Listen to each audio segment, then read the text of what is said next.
speaking of jamooks on the internet, Emma Roberts, who starred in Madam Web, in a recent interview, blamed the internet for why Madam Web did so bad because, they made a joke about the movie before it came out. What, Aunt May didn't like the Spider-Man movie she wasn't in? You mean the Spider-Man adjacent movie she was Spider-Man in? adjacent movie she wasn't in? Okay, whatever. The movie where they're not even allowed to say Peter Parker? I just admit it. You were in a bad movie that shouldn't have been made. Like, that's my thing. It's like, I don't know. I keep thinking about how I would fix that movie, and I'm just like, you'd have to make people like Madam Web. That's the only thing. Like, right. Exactly. How do you fix that movie? Make it about something someone gives a shit about. Yeah. That's how you fix it. But to her point, though, she's not wrong. Yes, it's a shitty movie. It was never going to do well. Right. But with the way the internet works, and there are those people out there that will, hey, let me go see. Oh, they say it's not good. I won't do it. Which is kind of annoying because when it comes to the Acolyte, it happens to stuff that's good too, where you do get a contingent of people that don't give it a chance because they see the shitstorm online and they're going about their lives. They're not going to look into it. They're going to say, "Oh, that sucks." Then okay, and move on. So, but it was never going to be a good movie. Worst movie I've seen this year. Like Madam Web is still not the worst movie. And what is the worst movie, sir? Because Miller's Girl is the worst movie I've seen this year. Okay, I haven't even heard of that.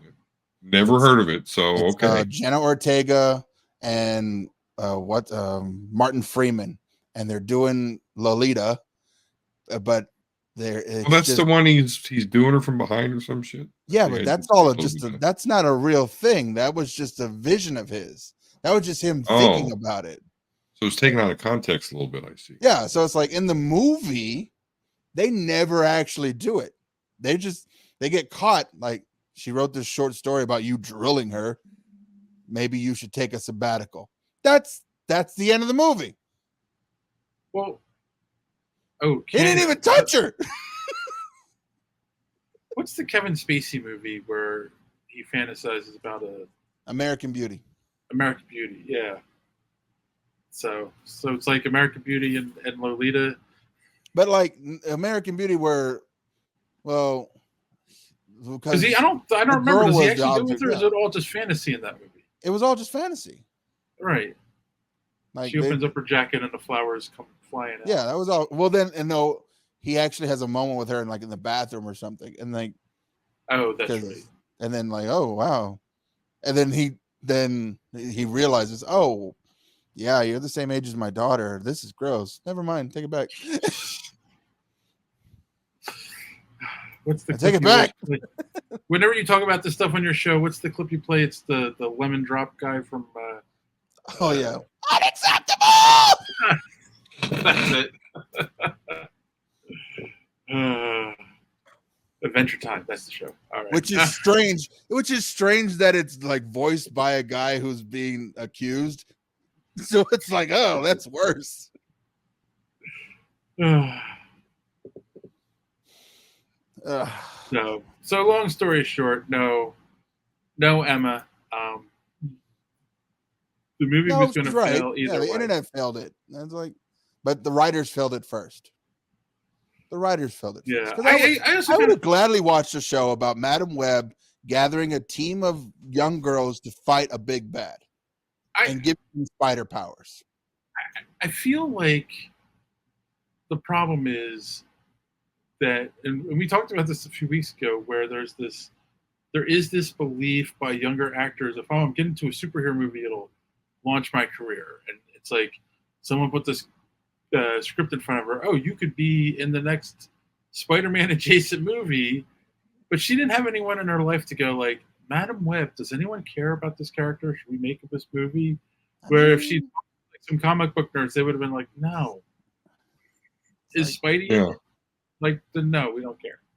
So what's the best Madam Web arc? I want to read that. Like, to be fair, it's like we've had 10 good years of just like, and who the fuck was Chris Evans before Captain America? He was Johnny Storm, right? You guys remember Johnny Storm? Like, not really. No. Just like, just, sometimes it does launch a career, and it really needs to.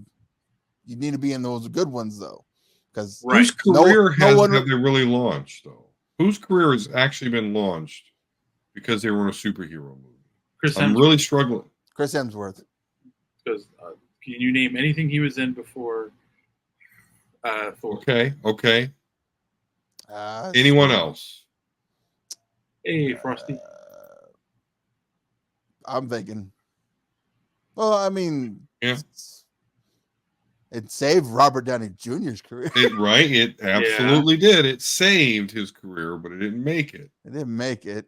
So I think I agree though. Chris Hemsworth is probably, because Chris Evans was in all sorts of movies. Scarlett Johansson was doing stuff, so it's like, she had a following before this, though. She had the Nanny Diaries before this. Well, Chris Evans. How about Tom Holland? Like, wasn't he? He was in The Island and that movie about the tsunami and. Okay. I mean, he was doing stuff. They're all doing. Just stuff. Point being, it's the exception, not the rule. Yeah, it's fair. Right. It's not going to win all the things. Yeah, because it's like Benedict Cumberbatch didn't blow up. Right. Oh yeah, he was well known before that. Yes. Don't mention your mom in the Amazon. Gave Favreau the Mando deal. Yeah, but I mean. But like, if you look back at Jon Favreau, he's been working behind the scenes of pretty much most of superhero things. Like, I didn't know he was an executive producer on Batman Forever and Batman and Robin. Yeah. I didn't know that he was one of the greatest characters ever. Way back when, you ever see the movie PCU, Gunter? Oh, I loved him in The Replacements, though. Yeah, that too. The man gave us Elf. That's all we need to know. Gave us Elf and Swingers. He can do no wrong. Thanks for watching this clip from the Superhero Speak podcast. And don't forget to watch us live every Sunday night right here on this channel. While you're here, hit the subscribe button and click the bell for notifications so you won't miss out on any of our great upcoming content.